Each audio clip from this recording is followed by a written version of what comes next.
اور کیا تمہیں موسیٰ کے حال کی خبر ملی ہے؟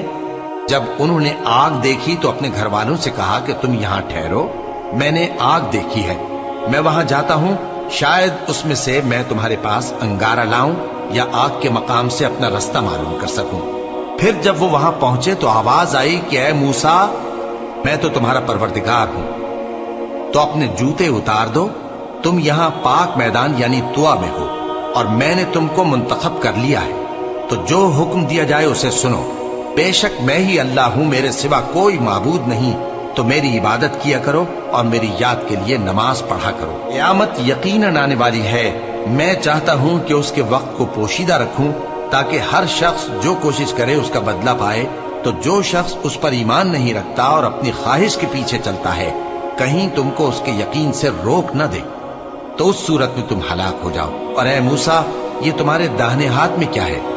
انہوں نے کہا، یہ میری لاٹھی ہے، اس پر میں ٹیک لگاتا ہوں اور اس سے اپنی بکریوں کے لیے پتے جھاڑتا ہوں، اور اس میں میرے اور بھی کئی فائدے ہیں۔ فرمایا کہ موسیٰ اسے زمین پر ڈال دو، تو انہوں نے اس کو ڈال دیا اور وہ یکا یک سانپ بن کر دوڑنے لگا۔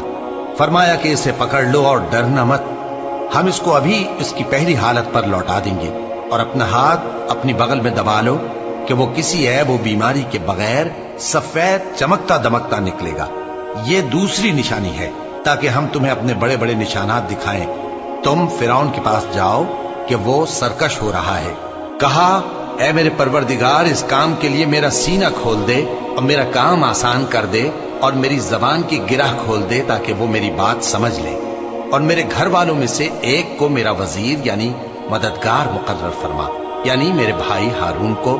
اس سے میری کمر کو مضبوط کر اور اسے میرے کام میں شریک کر، تاکہ ہم تیری بہت سی تسبیح کریں اور تجھے کثرت سے یاد کریں۔